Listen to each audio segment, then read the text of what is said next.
So we're here to talk about marketing. It's one of my favourite topics.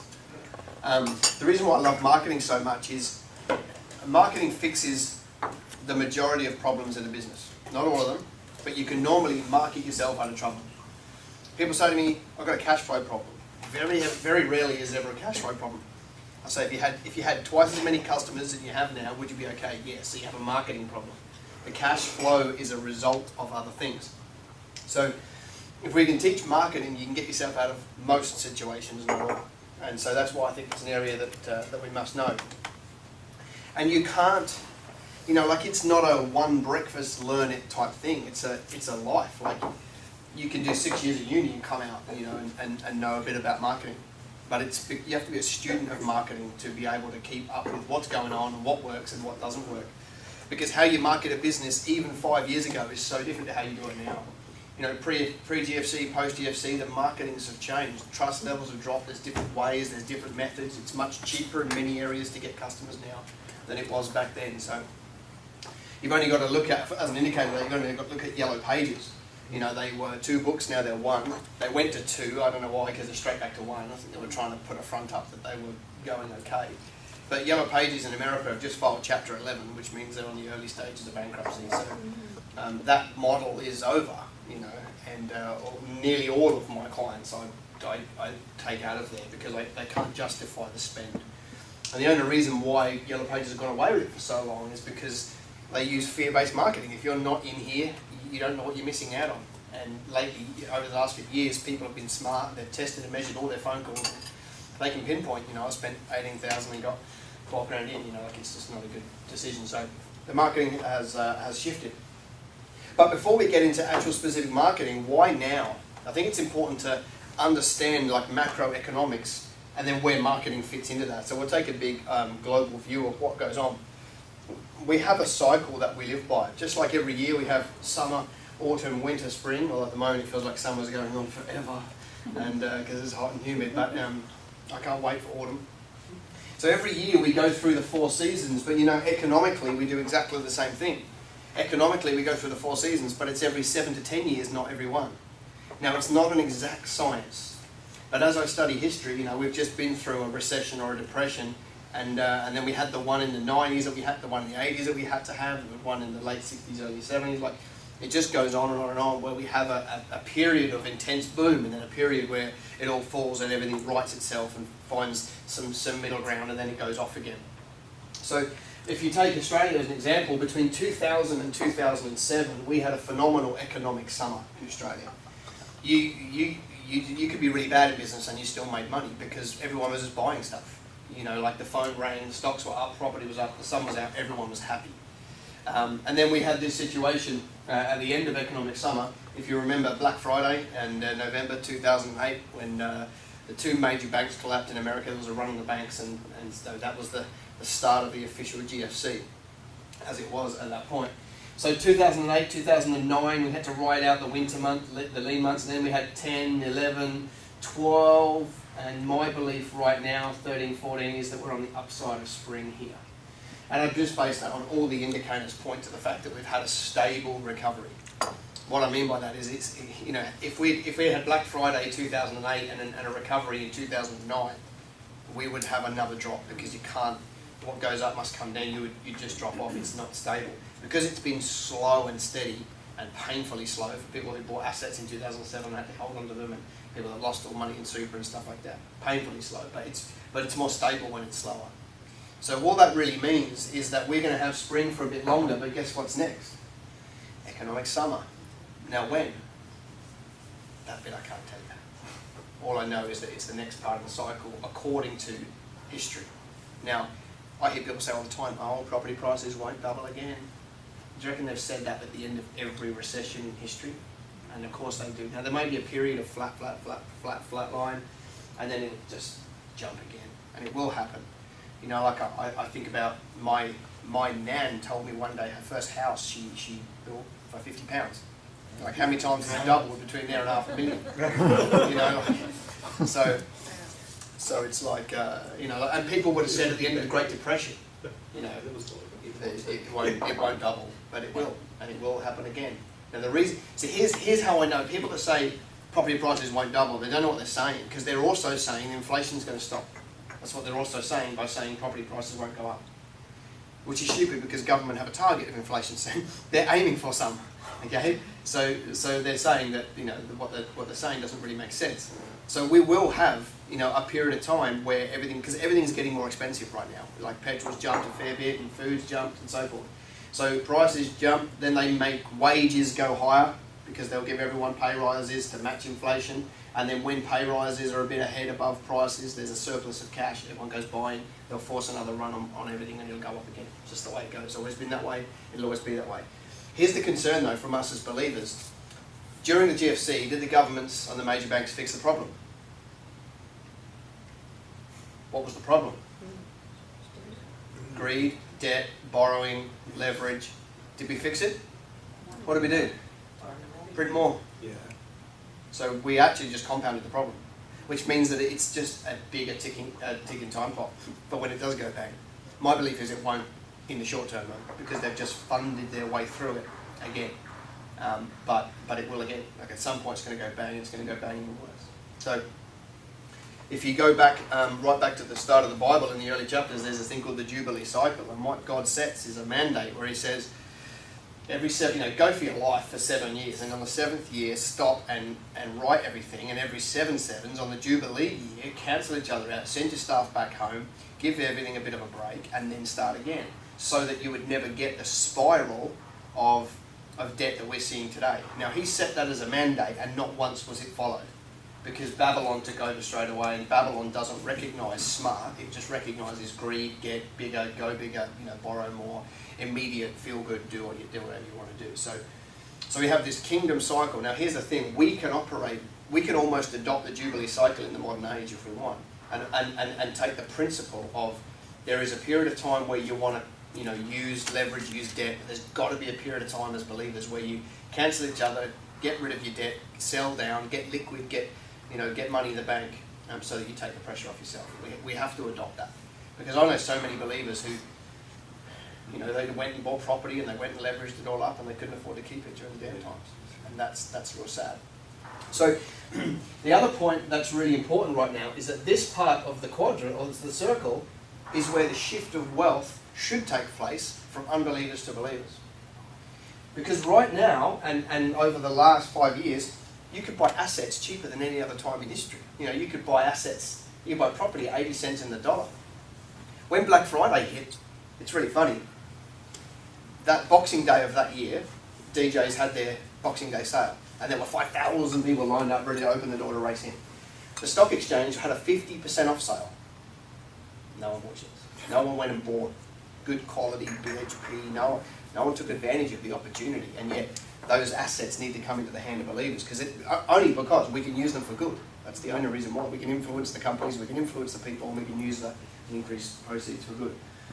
So the way it works is you make all your money in summer, and at some point over here, you sell down some of your assets, get money in the bank. The people that had money in the bank through these times were sitting happy, because A, they didn't have the pressure, and B, they had cash to go shopping. And the big guys of the world, they do all their acquisitions at this time of the cycle. There's a fellow in Mexico, Carlos Slim, most well known for owning Hutchinson, one part of the big telco, but that's only his most recent acquisitions over the years. His whole philosophy, he just runs this. He goes, we cash in all the way through here, and then when this happens every cycle, every 10 years, sits on his hands, 10 years, go shopping. Warren Buffett just bought GE during the downtime because it's cheaper. So that principle is available to you and I. We just have to make sure that we adopt it. There is different schools of thought on borrowing as believers. I have no problem with debt. I have a problem with consumer debt. Like, I just think that's not smart. When you're racking up cars, boats, jet skis, and holidays, you can have those things, but you know, debt for some people is a problem. If debt's a problem, don't use debt. To me, debt's not a problem. I have two very different groups of debt. There's good debt and bad debt. Good debt for me is the debt that other people pay. Bad debt is debt that I have to pay. So on a rental property, I have a mortgage, the tenant pays it, I don't have to pay it. I call that good debt. Bad debt is the debt that I'm forking out for out of my cash flow every single month. And I'm not a fan of that. But ultimately, why do you want to grow another business, bigger business? Because our commission is to occupy and influence. We won't even bother with that. Let's go to market. Marketing is not an event, it's a continuum. The trap that most people make when it comes to marketing, we can be casual in here, can't we? Yeah. The trap that most people make is they do this. They go, oh, we really need some customers. We haven't really got any customers, no work on the board. Race out and do some marketing, do marketing, do marketing, do marketing, and then after a certain period of time there's a lag and that marketing produces some new customers. So then they're flat out busy. Busy doing, working, that work runs out. We've got no customers. Okay, so we better do some marketing, do marketing, then there's a time lag, and then they're busy, work. We've run out of customers. It's like a seesaw. The trap is your profit and loss goes like this. Massive profit, massive loss. Massive profit, massive loss. And that's only good for one thing, and that's ulcers. Like, that is a hard way to do business. Marketing has to be done continually in a business at all times. And you can turn it up and down a bit if you wish, but you always need to be marketing. Some of your efforts need to be on marketing every day, every week, every month, all of the time. It cannot be reactional. If you do ad hoc marketing, you will get ad hoc results. So marketing needs to happen all of the time. And you are better off to have consistency than you are to have flashes of genius in your profit and loss, because they'll be bottomed out with hard times. So you just always got to be marketing and doing something. But it comes down to this: what makes you unique? What makes you unique? In amongst all of your competitors, because they don't have competitors. Yep, okay, it's a nice line that you may have heard at a seminar, but the truth is most of you do. What makes you unique? And if you have never stopped to define your uniqueness, then you haven't found your marketing edge. Remember, the more unique you are, the less you'll ever have to compete on price. So you've got to work out what makes me unique.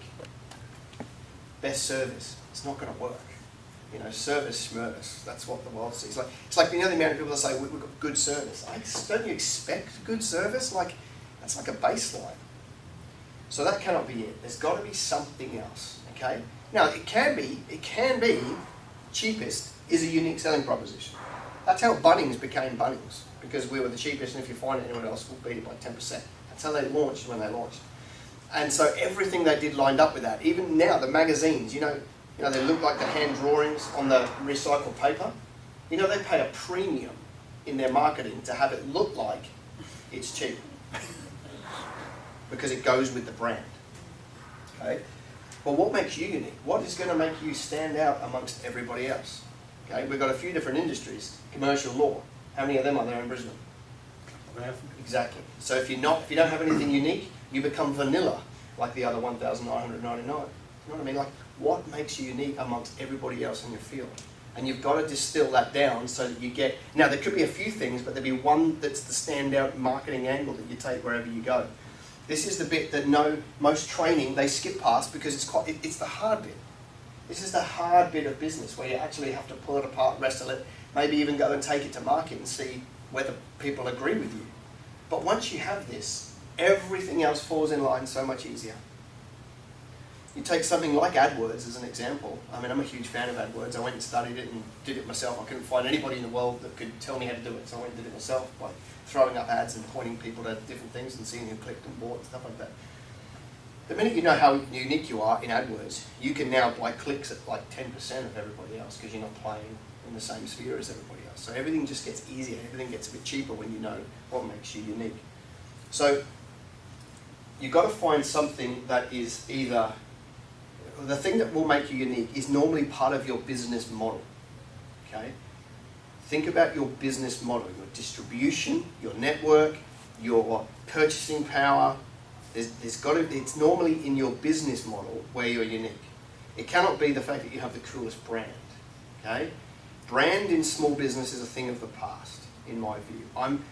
It's important, but it's not vital. You can have a bad brand in small business and make lots of money. You can have a really good brand and do bad things with it, and you will make no money at all. So the concept of brand and branding is dying for small business. We leave that to the big guys. Guys like Pepsi and Coke, they'll spend $2 billion a year having every billboard around town so that they can bombard you with their message. Because if they don't, they drop off instantly in global sales because their product's rubbish. So when you've got a bad product, you have to brainwash people to get them to keep buying it. To the point where Mars and Coke, if you walk into any convenience store, 7-Eleven, they will say, you know, if you buy, you know, 200 cans of Coke, we'll give you 300. They don't give money off, they give extra product so they can get full margin when they sell it as a shop. But we want our branding on the little strips, we want our product to be at the very front, Pepsi at the back. That's how they play the game. Branding for them is vital. It's not so vital for us. Okay, it's not so vital.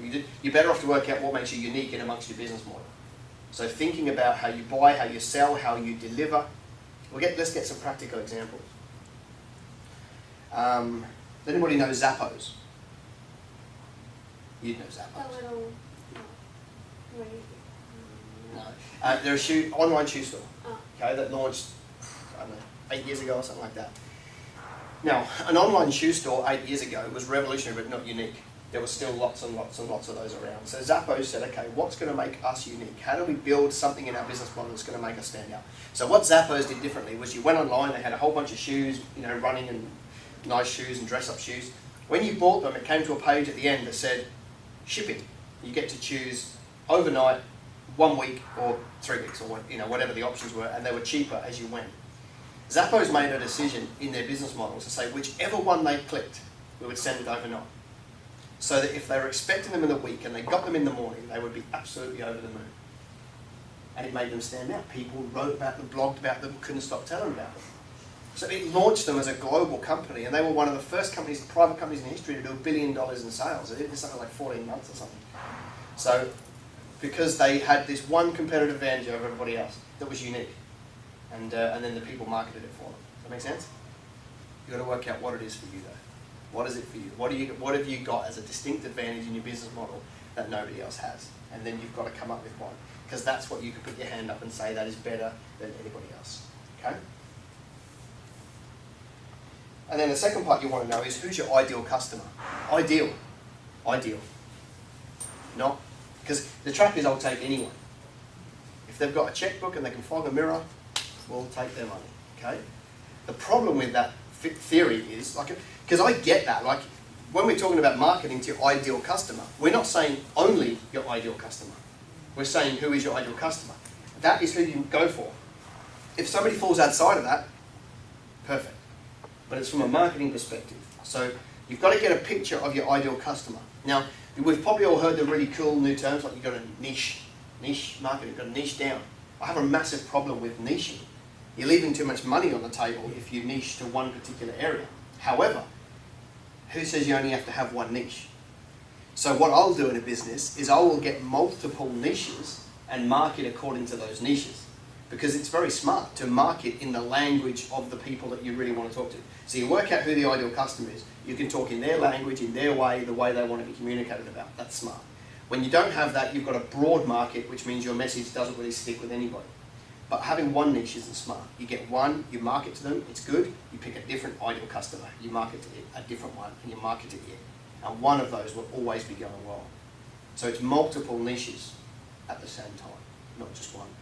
That's how you build a leveraged, stable business instead of having one type ideal. So it's good to work out your ideal, but you can have more than one ideal customer. And you market to those people accordingly. Now, when I'm talking ideal, you know, people say, oh, well, I want a business that does $1 million, and I want them, trade-based $1 million. Like that's not clear. That's not clear at all. You want to take a picture of your ideal customer and go, okay, what are their buying patterns? Where do they hang out? What does the owners of those businesses typically look like? What memberships and associations do they be part of? What kind of, like for example, if you were marketing to CEOs of companies, they dress differently to, guys that run surfing businesses. So you want to be, they're parts of different groups. The CEOs are probably part of, high golf clubs, and the other ones are part of, surf lifesaving or something. You want to get a picture of all of that so you can actually talk in their language.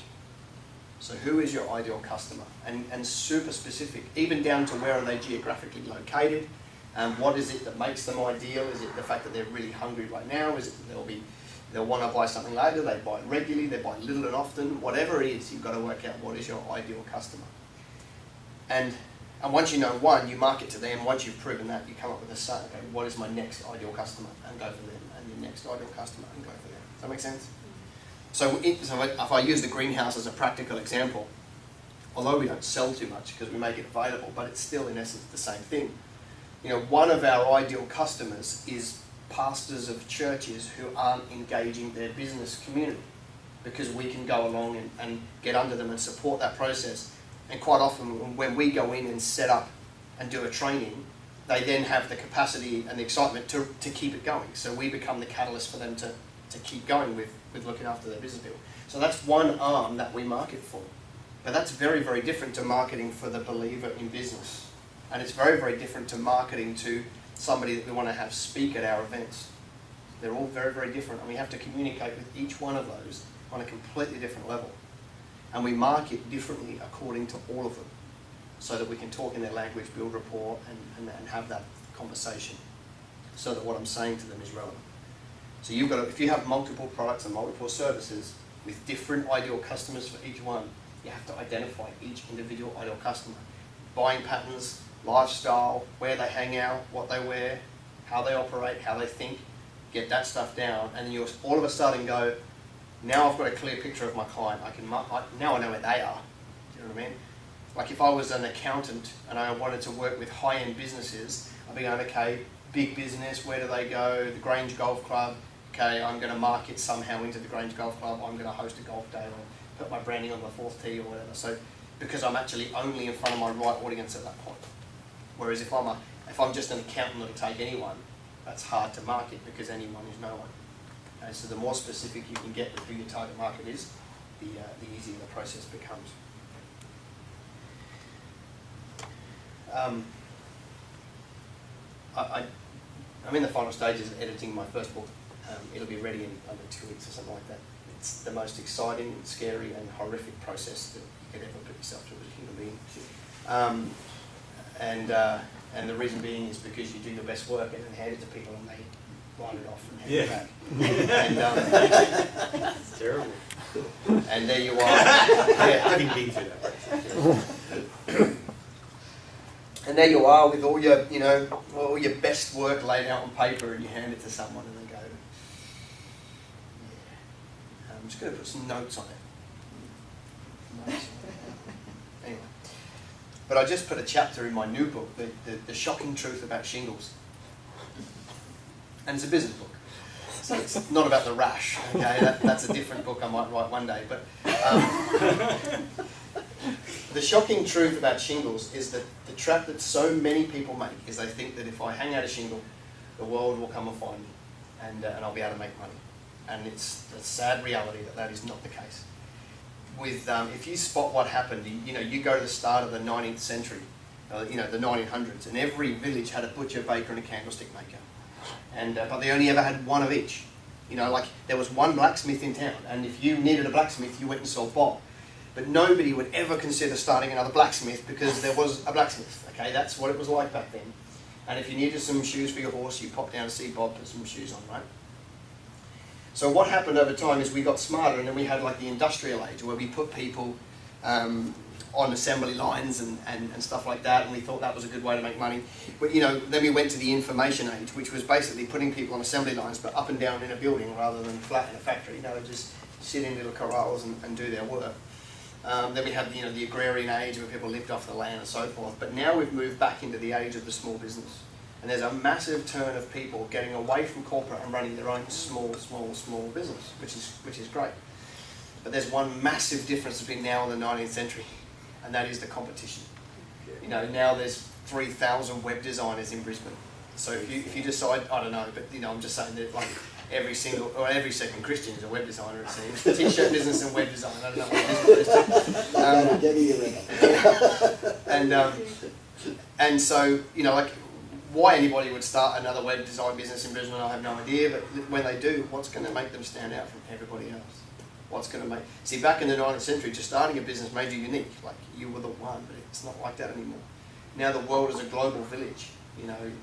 I can get legal contracts written overseas for $49. You wouldn't use them in every circumstance because they can be terrible. But they cost $49. Yeah. I mean, because what people, they write a legitimate one, take all the sensitive information out of it, and sell you a blank document it was originally a document, like it was somebody paid for, but it was cheap. Now, I'm not advocating it, but with the way the world's gone, I can pay somebody in the Philippines $5 an hour to do a job that I can't get around to doing. And they're blessed by it, and so am I. And so that's the way the world's gone. It's a much different marketplace. So the shocking truth about shingles is back in the 19th century, you could hang out a shingle on a blacksmith and business was booming. You can't do that anymore. You have to proactively go and get and bring in. So I call marketing, I liken marketing to an oak tree. An oak tree above the ground has a trunk and a whole bunch of leaves, but that's not the important bit. The bit I'm talking about is under the ground. The underground is a root system, and the root system of an oak tree serves two primary purposes. The first one is to build stability for the tree, so that when a storm comes, the tree is stable enough that it doesn't blow over. The second primary reason for the root system is to find nutrients. It goes into the soil, finds water and minerals, brings them back to the tree to make it really, really strong. It's a perfect analogy from a marketing department of a business, because the marketing department of a business, the number of strategies that you have producing leads or inquiries that you have working simultaneously is like the root system of a tree. Most businesses I meet, they've got maybe 3, maybe 4 roots in their oak tree. That's all. And the problem is that, and then if 2 of those don't work this month, it's very precarious ground. And so nutrients for a business are obviously leads and inquiries. So the analogy is that the root system, they build strength, but the marketing departments build strength for a business. Because if you've got 3 marketing strategies, 2 don't work, that's terrible. But if you've got 10 and 2 don't work, you've still got 8 producing your leads every day, every week, every month. That's why we have to get to the point where there's at least 10 marketing strategies working simultaneously to grow a business. Because 2 or 3 doesn't work, but 10 works. Now, it's not easy to get there, but that's where you've got to get to. You've got to get to the point where there's 10. And the bigger the business, the more you need. So if you want to build a massive business, you've got to get a bit bigger than 10. So what do I mean by strategies? Well, you could do like BNI. You may not after this morning, but you could go and do BNI. Networking groups.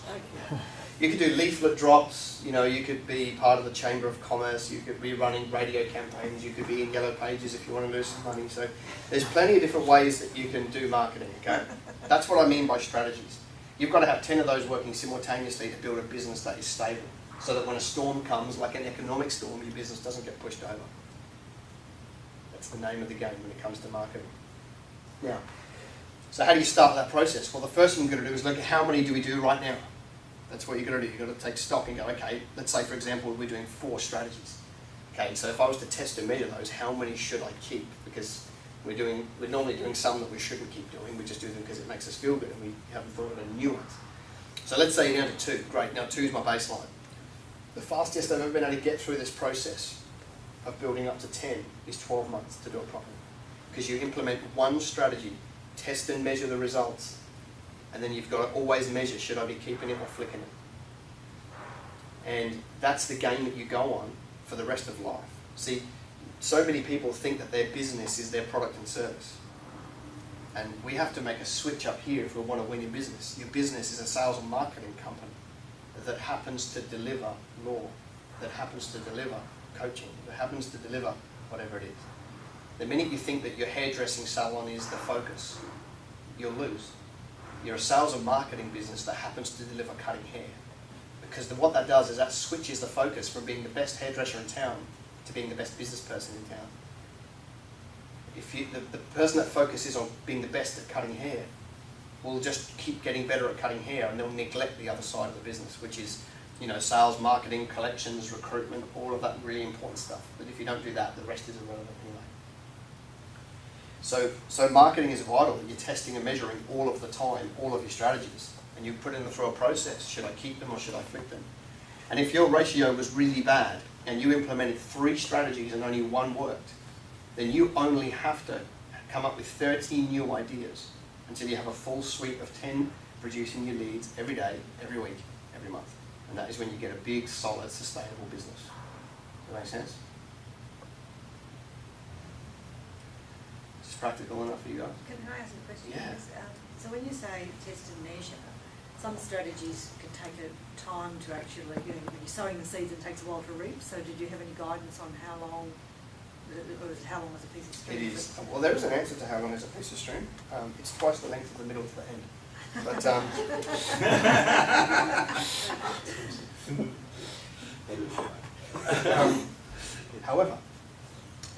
always got to look at each individual case by case. Like if I'm selling high-end earth-moving machinery, Caterpillar stuff to big mines, or Boeing 747s, for example, that's probably a 24-month lead time between inquiry and order or delivery. You know, so yes, you have to think differently. Most of us are not like that. We're probably making decisions within a month or two. So then that's when you've got to take that into consideration and go back and measure it. So some you can measure immediately. Like for example, AdWords you can measure immediately. You turn it on, you go back the next day, how many impressions, how many clicks, how many calls. It's immediate. But other things aren't like that. So you've got to look at each one individually and work out how to test and measure. But when it comes to test and measure, I like to keep things really, really simple. Maybe that's just because it's more like me. But what I do is, like for example, for a small business, I'll just get a laminated sheet of paper that's divided into 10 boxes with the title of each strategy, like Yellow Pages if I'm doing it, leaflet drops, AdWords, whatever, all in each box. And then I sit that by the incoming phones of the business. And I tell everybody on staff to say, can I just ask how you heard about me? And they put ticks in boxes for one whole month. And at the end of it, I collate that data. That one's good, that one's good, that one's good, that one's not. You need to watch that one. If it's not good 1 month, that doesn't mean you get rid of it, but it's not good 2 or 3, scrap it. Dream up a new one, implement it, and keep going. But you've got to be capturing the data of how did you hear about us, or how did you find us, because that's when you get the information to arm yourself so you can make better, smarter decisions. You've got to get to the point where there's 10 strategies, because 4 won't work. 4 is precarious. If you've got 3, 4, 5 and 2 don't produce, or for whatever reason, you will have. The problem is no lead flow today means no jobs tomorrow, which means no cash flow the day after. That's where it hurts you. It hurts you down the line, not right up front.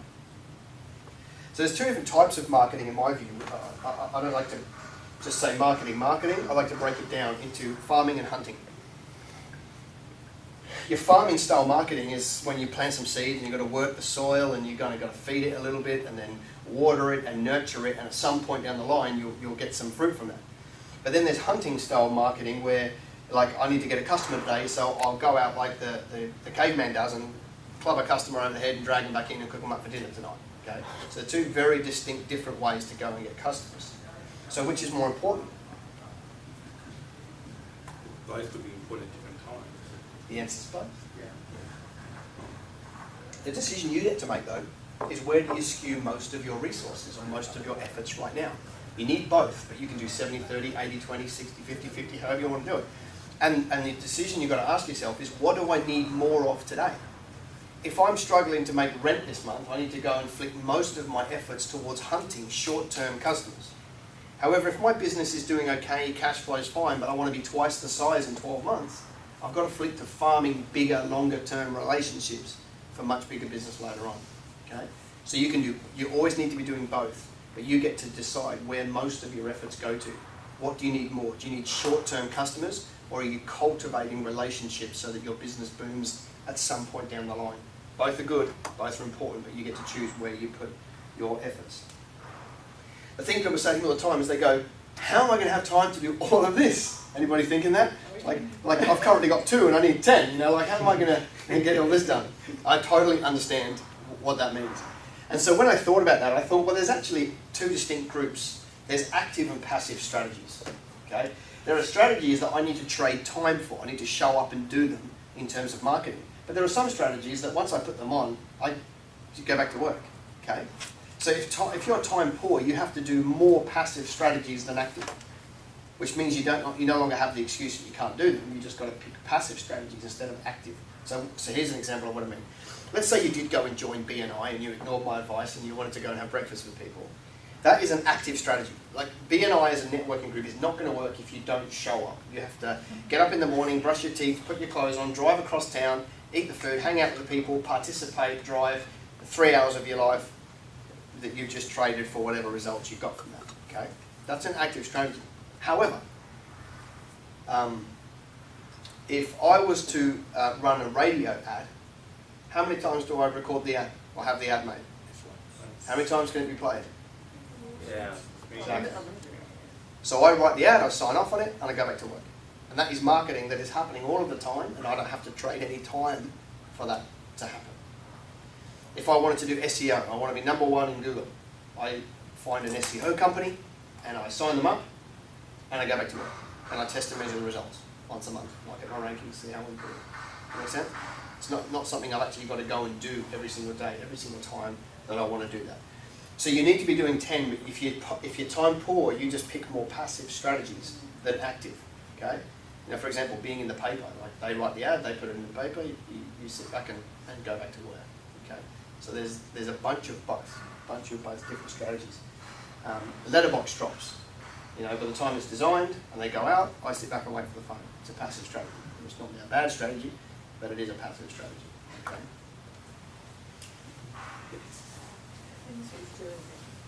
Walking, put them in there. That's right. You get some health if you do it yourself. So do you reckon newspapers actually sell anything anymore anyway? It depends what you've got. You've got to see everything. It's not about the medium. It's about the strategy. So, for example, if I sold aged care disability chairs, then I'd be in every freebie paper, because who reads that stuff? Yeah. People who are more mature in years. Or wiser. Just try to make them feel better. But yeah, so the people that are buying out of Yellow Pages are the older demographic, okay? Because they still think that that's like technology. My wife still does it. Like, I just can't. So don't tell her I said that. I know. I wasn't referring to you. I know. Okay, Leo, sorry. That's too revealing. She's killing me. I know, but she says, I can't stand this. I need to. Yes. So I come home and she's got them all over. Most of us use the Yellow Pages at some point, and it's normally to kind of chop the short leg of the desk so that it Yes. comes in some good use. Yes. Okay. So yes, the paper can work, but what is it working for? See, most marketing, they ask for too many steps up front. So if your strategy was, let's say you had, let's forget aged care, let's say office furniture. Let's say I have office furniture. If I put an ad that says, come and buy my office furniture, it's too much of a big step between the ad and the call to action. Okay. However, if I had an office furniture, I might run an ad for an open night or a VIP night to see the latest range. You can't buy it on the night, but you can come and have fun with us. It's a softer sell than come and buy from me. And then on the night is when I try and engage them in the next step.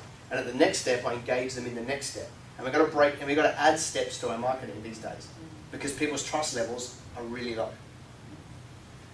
You know, like the radio ad that says, we're the best accountant in town, call us on this number, is not going to work.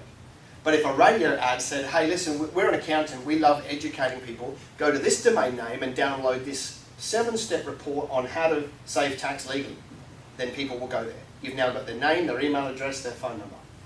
From there, you call them up and you say, hey, listen, you got the thing, how was it? Was it any good? We would love to spend 5 minutes running through with you, see if we can help you out in any way. From there, they might say, hey, listen, let's have a complimentary consultation. From there, they say, see how many steps we put in? But you're hand-holding, and that's how you win. No longer can it be add, call to action, big steps. It's too risky, and people will just go, I won't do that right now. So you've got to add those steps. So active and passive. If you're time poor, you can do passive. Otherwise, get in amongst it and do active. And everybody should be doing active. Like, there's got to be some part of your week which is taken up with promotion and marketing. It's got to be. Otherwise, it'll just be susceptible to luck, and that's not a strategy, not a good strategy. So the two other numbers that we have to know are the purchase price of a customer and the lifetime income. It astounds me the amount of people that have never actually stopped to think about the kind of money they can expect to make from a customer. You know, you understand the game of business, if we forget all of the fluff, the game of business is buying customers cheaper than the money they bring in. You understand we're just buying customers? We buy customers cheaper than what they give us. And if we do that, we win. So that's if you break it down to bare bones. So then you've got to work out, okay, so, and that's quite easy to work out your purchase price. It's all of your marketing dollars that you spend divided by the amount of new customers you got over a certain period of time. Total marketing budget divided by number of new customers over a period of time. That's what each customer cost you. The lifetime income, you want to know, like, for example, if I owned a bakery, there'd be some people that shop with me once a day. There'd be some people that shop with me every Sunday morning for their fresh bread. There'd be some people that shop with me once in a lifetime because they were a great nomad passing through town. But in amongst all of that, there is an average. And it could be that the average shops with me 1.9 times a week, for example. I want to know that number, because if I don't know that number, the only number I might go off is the $4.80 that they gave me for their bread and, eclair. Well, that's not a true picture of what they're worth to me. They're worth that 1.9 times a week for 3 years, for example. And unless you go and mine this data, you'll never know what a true cost is. Because if it was $4.80 for the average spend in my bakery, would I spend $10 getting that customer? I wouldn't want to. But if it was $4.80 215 times, now would I spend $10? Of course I would. Okay. The question is, who would give me $20 if I gave you back 50? One of you. Like, it's not a trick question. I just don't want another free card. Who would give me 20 if I gave you back 15? What if I said, I didn't tell you the full story. I'll give you back that 15 every 3 weeks for 3 years. And now you want. What changed? You knew the numbers. That's why you have to take the time to know what these numbers are. This is like the serious end of town, if you like.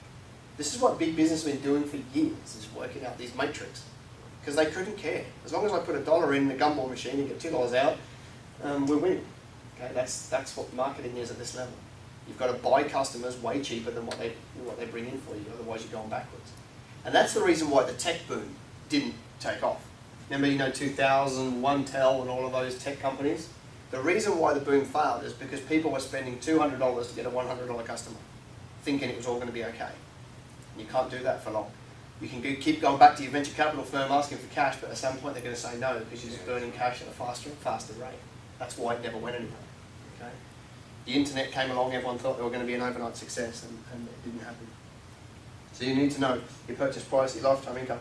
Lifetime income is quite often managed these days in your software programs. QuickBooks, MyOb, Accounting, Xero, all those sort of things.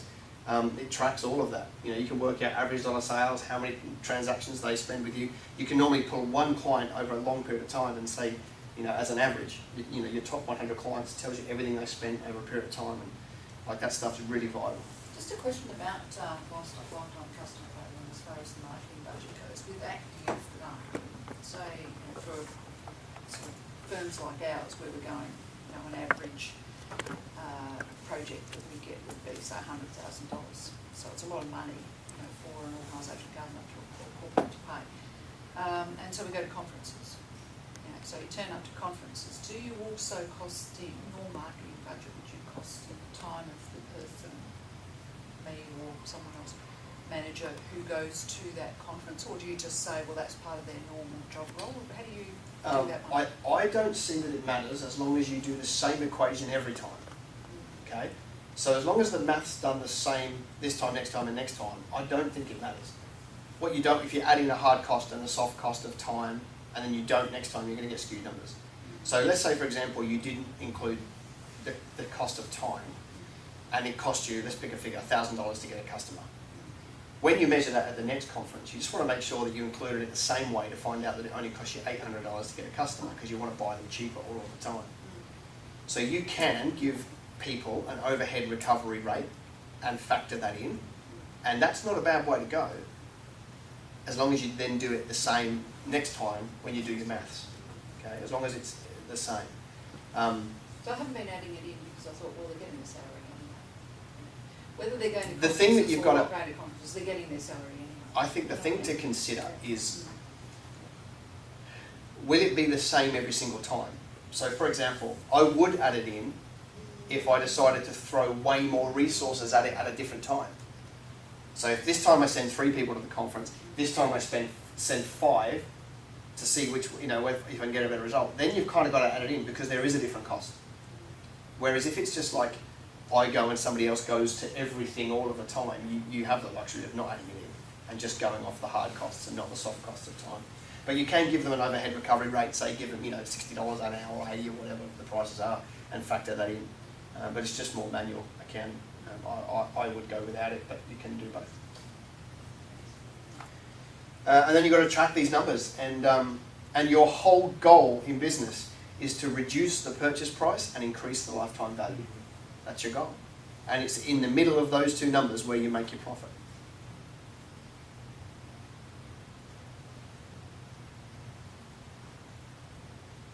So it really surprises me, some businesses, and I'm sure everybody has the same feeling. You see some businesses and their core business, you think they're actually doing it poorly, but they're their sales and marketing or their process, their strategies must be so good that they are doing very well financially.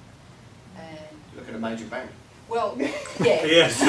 There's a cafe which is in Toowong. I won't say the name of the cafe. But it's very interesting because they're absolutely packed. Sunday morning's one of their biggest mornings. We walk to church in Toowong, past this thing, and it's just overflowing with young people, with kids, you know. And it's fascinating because we've been there quite a few times and had business meetings there, and they can't make coffee, and none of the food's any good. So it's either they're somehow strategically attracting people who have no taste buds, and they're the people who come. Or people are prepared to forget the thing for the environment. Yeah. Prepared to look past the product for the environment. Yeah. So I can understand it's a place where business people go during the week because you can get free parking. So, and you're driving around, you can just park in Sylvan Road and sort of. Oh, Bob's Cafe. Don't go there. No, it's not.